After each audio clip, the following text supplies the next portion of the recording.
அவன் இந்த வேதத்தோடு நெருங்க விரும்புறீங்களா? 5 ஜெபத்தை பண்ணுங்க. 5 ஜெபத்தை பண்ணுங்க. 5 ஜெபத்தை நான் சொல்லி ஜெபிக்கிறேன். 1, என் செவிகளை திறந்தருளும், என் செவிகளை திறந்தருளும்.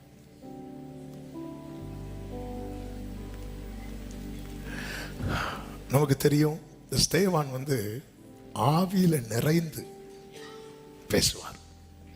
பழைய ஏற்பாட்டை எவ்வளவு பரிசுத்த ஆவியானவருடைய வெளிப்பாட்டோடு பேசுவார் தெரியுமா? நீங்க அப்போஸ்தலர் 7வது அதிகாரம் வீட்டில் போய் படிங்க. அப்படியே என்ன ஒரு ஞானம், என்ன கிருபை! ஆவியில நிரம்பும் போது வெளிப்படுகிற அந்த விஸ்டம், அந்த கிரேஸ், க்ளோரி. அப்படி பேசும்போது கேட்ட ஜனங்கள் காதை என்ன பண்ணாங்களா? இப்படி ஒரு நிலைமை மட்டும் நம்ம லைஃப்ல வரவே கூடாது.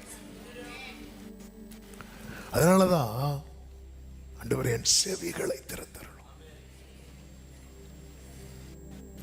ஆண்டவர் அந்த ஒரு செவிடன், கொன்னை வாய் உடையவன், அவனை ஜனங்க கூட்டிட்டு வரும்போது இந்த காதுல எப்படி கைய விரல வச்சு எப்பத்தான் ஆறாம். தாவீது சொல்லுகிறான் சங்கீதம் 40:6, பலியையும் காணிக்கையும் நீர் விரும்பாமல் என் செவிகளை திறந்தீர். அதன் அர்த்தம் என்ன? செவி வார்த்தைக்கு செவியை அடைக்கிறவனுடைய பலியையும் காணிக்கையும் கர்த்தர் என்ன செய்ய மாட்டார்? சொல்லுங்க, விரும்பவே மாட்டார். விரும்ப மாட்டார்.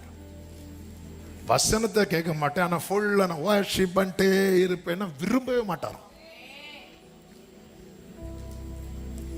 இந்த காது திறக்கப்பட்டவனுடைய மனநலம் எப்படி இருக்கும் தெரியுமா? 7வது வசனத்துல புஸ்தக சுருளில் என்னை குறித்து.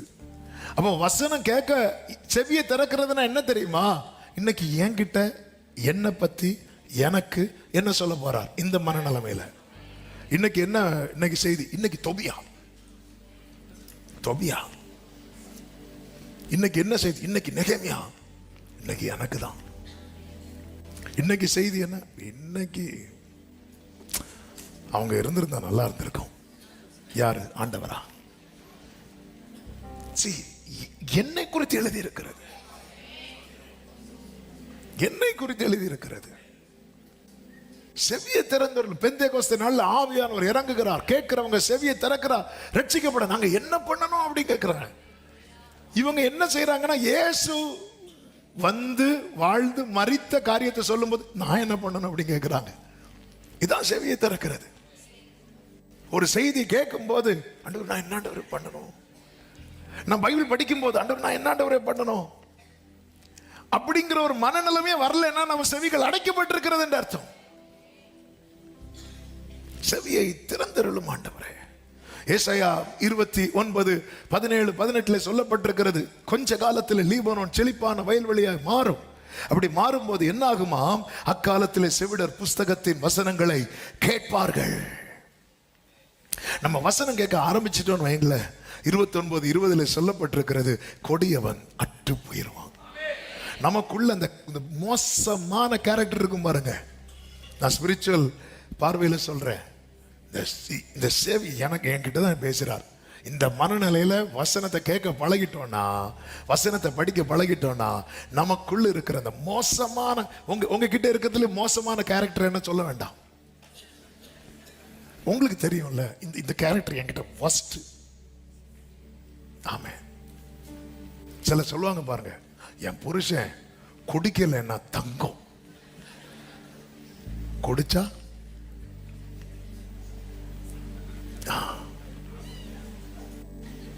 குடிக்கலைன்னா தங்கம். நீங்க அப்ப குடிக்காம இருக்கும்போது கொண்டு போய் அடை வச்சிருங்க.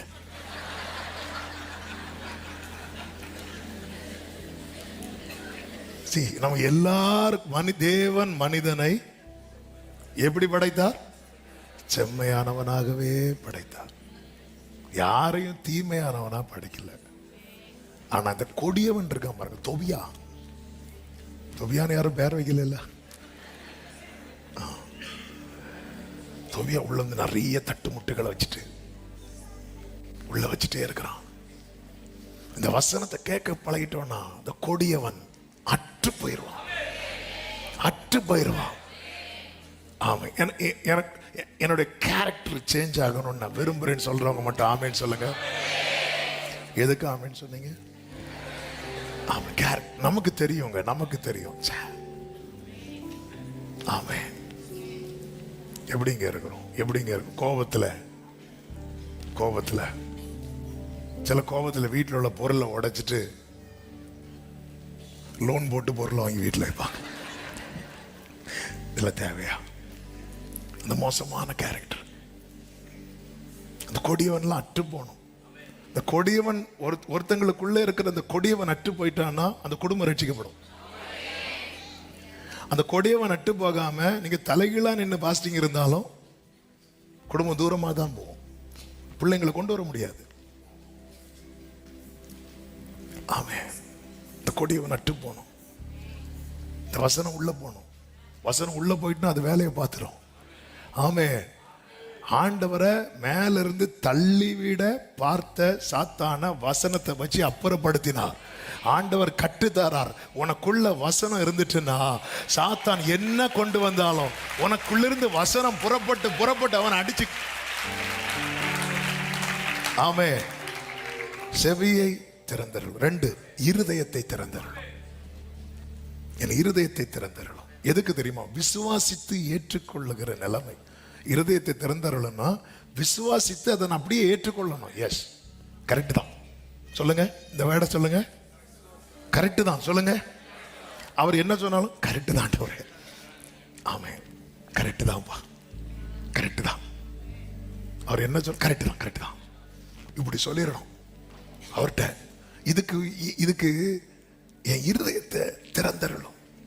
அப்போஸ்தலர் 16 அதிகாரம் 13, 14 வசனங்கள்ல பவுல் போய் ஒரு ஆற்றின் அருகே உட்கார்ந்திருந்து அங்கே சில ஸ்திரீகள் வருவாங்க. பவுல் பிரீச் பண்ணுவார். அப்படி பிரீச் பண்ணும்போது 14வது வசனத்தில் லீதியாள் என்னும் பெயர் உள்ள ஒரு ஸ்திரீ வந்து கேட்டுக்கொண்டிருந்தாள்.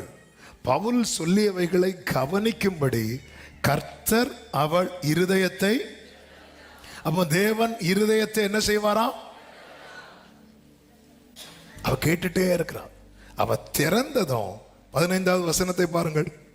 அவளும் அவள் வீட்டாரும் ஞான ஸ்நானம் பெற்று அதன் பிறகு அவள் வீட்டை திறந்து கொடுக்கிறாள் ஊழியத்துக்கு. நம்ம இருதயம் ஓப்பன் ஆயிட்டு வைங்களேன், நம்ம வீடு காஸ்பலுக்காக ஓப்பன் ஆகும். இருதயத்தை திறந்துடணும். 3வது, இது ரொம்ப முக்கியமான ஜெபம். நொறுங்குண்ட இருதயத்தை எனக்கு தாரும். எதுக்கு அப்படின்னா ஏசாயா 66:2 சொல்லப்பட்டிருக்கிறது, என்னுடைய கரம் இவைகளெல்லாம் சிருஷ்டித்ததினாலே இவைகளெல்லாம் உண்டாயின என்று கர்த்தர் சொல்லுகிறார். ஆனாலும் சிறுமைப்பட்டு ஆவியில் நொறுங்குண்டு என் வசனத்துக்கு. எதுக்கு நொறுங்குண்ட இருதயத்தை தாங்கன்னு கேட்கணும்னா, எப்பவுமே இந்த பைபிள் படிக்கும் போது நமக்குள்ள என்ன இருக்கணும் தெரியுமா? தேவ பயம் இருக்கணும். தேவ பயம் எப்பவுமே. அந்த பயம் இருந்தா பைபிளை நம்ம வந்து சும்மா படிக்கவே மாட்டோம். ஆமென், ஹல்லேலூயா, ஹல்லேலூயா, ஆமென். Thank you Jesus. அதாவது ரொம்ப பிரியமானவங்க நமக்கு ஒரு லெட்டர் போட்டாங்கன்னா ஆசையா தரப்போல, சந்தோஷமா வாங்கி தரும். திடீர்னு போஸ்ட் வருது, ஒரு வக்கீல் நோட்டீஸ் வருது, ஒரு பயம் வருமா? வரும். இப்படி எல்லாமே அடங்கினது தான் என்ன தெரியுமா? பைபிள். நான் எவ்வளவுதான் களி கூர்ந்தாலும் எனக்குள்ளே அந்த ஒரு தெய்வ பயம் இருந்துட்டே இருக்கணும். ஏன்னா கர்த்தருக்கு பயந்து அவர் வழிகளில். அப்ப இந்த கர்த்தருக்கு பயப்படுகிற பயம் ஒருத்தனை விட்டு போயிட்டுனா அவன் அவர் வழிகளில் நடக்கிறதுக்கு என்ன செய்வான்? யோசிப்பான். புரியும்படி சொல்றேன். இந்த சீமை தாவீதை கல்லை தூக்கி போட்டு சபிப்பான். தாவீது திரும்பி வரும்போது சீமை மன்னிப்பு கேட்பான். தாவீது கொல்ல மாட்டார். ஆனா தாவீது மரிக்கிறதுக்கு முன்னாடி சாலமோனை கூப்பிட்டு சொல்லுவாரு, நீ அவன்கிட்ட கொஞ்சம் கேர்ஃபுல்லா இருந்துக்கோ, அவன் கேரக்டர் வந்து எப்போ கல்லை தூக்கி எரிவான் தெரியும், அது ஞானமா இருந்துக்கோ, ஒவ்வொருத்தரை எப்படி உனக்கு யாரை உனக்குள்ள எல்லைக்குள்ள விடணும், யாரை எல்லைக்குள்ள விடக்கூடாது, அதில் ஞானமாக இருந்துக்கோ சொல்லிட்டு போயிட்டார். அதே போல் சாலமோன் சீமையை கூப்பிட்டு சொல்லுவார், எங்கள் அப்பா ப்ராமிஸ் பண்ணிட்டாங்க, அதனால எனக்கு உன்னை கை வைக்க முடியாது, அதனால நீ எருசலேமில் இரு, அந்த நதியை தாண்டி நீ என்ன பண்ணிடக்கூடாது, வந்துடக்கூடாது, அது வந்தால் உன் உயிர் வந்து அவுட் ஆயிரும், இதான் அவன் கண்டிஷன். அவன் வந்து அநேக நாள் அப்படி இருந்தானாம், பயந்து பயந்து பயந்து பயந்தது, அந்த எல்லையை தாண்டாம அப்படியே இருந்தான். நாள் போக போக போக அவனுக்குள்ள என்ன போயிட்டு தெரியுமா, பயம் போயிட்டு. பயம் போனதும் இவனுடைய ஆட்கள் எல்லாம் தாண்டி போயிட்டாங்க. ஆளு முக்கியமா உயிர் முக்கியமா? ஆனா இவன் அந்த ஆட்களை தேடி எல்லாம் தாண்டி போயிட்டான். ரீசன் என்ன தெரியுமா, அவனை விட்டு எது போயிட்டு. இந்த பைபிளோடு நம்ம ரொம்ப பழக பழக பழக நம்ம ரொம்ப கவனிக்க வேண்டிய ஒரு காரியம் என்ன தெரியுமா, அந்த பயம் போயிடும். எல்லா பயம், நரகத்தை குறித்த பயம், அந்த பயம் இந்த பயம் அதெல்லாம் போட்டோம், அது போனோம். ஆனா தேவனை குறித்த பயம் இருக்குல்ல, அது ரொம்ப முக்கியம். இயேசு அவருடைய மகன். ஆனா நீங்க பைபிள்ல இயேசுவுக்கும் பிதாவுக்கும் இடையே இருக்கிற நிறைய கான்வர்சேஷனை பார்த்தீங்கன்னா தெரியும். நிறைய இடத்துல இயேசு அவர் பக்கத்தில் இருந்துட்டு ஆண்டவர் தான் சொல்லுவார், கர்த்தர் தான் சொல்லுவார். இப்படிதான் ஏன்னா அந்த ரெஸ்பெக்ட், இந்த பயங்கிறது ஐயோ அடிச்சிருவாரு கண்ணை குத்திடுவார் அந்த பயம் இல்லை. அந்த நான் பிதாவானால் எனக்குரிய கனம் எங்கே, இந்த பயம். பைபிள் இது எடுத்த உடனே ஒரு தரப்பு, அது ரெண்டா கையில வரும், அப்புறம் ஒட்டி வைக்கிறது இல்ல. அதுக்காக நீங்க அதுக்கு முன்னாடி நின்று சிலர் வந்து ஒண்ணு இந்த அர்த்தம் அப்படி அல்ல. அந்த ரெஸ்பெக்ட், அப்பா பேசுறாரு, இன்னைக்கு அவர் என்கிட்ட ஏதோ சொல்ல விரும்புறார். ஆமென். பயத்தோடு நொறுங்குண்ட இருதயம், இந்த நொறுங்குண்ட இருதயத்தை கர்த்தர் என்ன செய்ய மாட்டார் தெரியுமா, புறக்கணிக்கவே மாட்டார். நாலாவது, தினந்தோறும் வேதத்தை ஆராய கிருபை. தினந்தோறும் டெய்லி பைபிள் படிக்கிறது இல்ல, பைபிள டெய்லி. ஆமென் ஆமென். பெரோயா பட்டணத்தார் தினந்தோறும் என்ன பண்ணாங்களா, வேத வாக்கியங்களை ஆராய்ந்தாங்க. அதனால அவங்க கேரக்டர் மாறிச்சு. டெய்லி டெய்லி பைபிள் மெடிடேஷன் என்ன பண்ண வச்சிருங்க ஆண்டவரே, ஆமா என்ன பண்ண வச்சிருங்கப்பா. நான் படிச்சுட்டு வெளியே போற வசனம் என் கூடவே டிராவல் ஆகணும் ஆண்டவர். அந்த டே ஃபுல்லா என் பக்கத்துல யார் வந்து பேசினாலும் அதை பத்தி 2 வார்த்தை சொல்லணும் ஆண்டவரே. ஆமென் ஹல்லேலூயா. ஐந்தாவது, யாக்கோபு 1:22 சொல்லப்பட்டிருக்கிறது, நீங்கள் உங்களை வஞ்சியாதபடிக்கு திருவசனத்தை கேட்கிறவர்களாய் மாத்திரமல்ல அதன்படி செய்கிறவர்களாயும் இருங்கள். ஆண்டவரே, இந்த வசனத்தை செய்கையாக்க எனக்கு உதவி செய்யும். இந்த வசனத்தை ஆமென்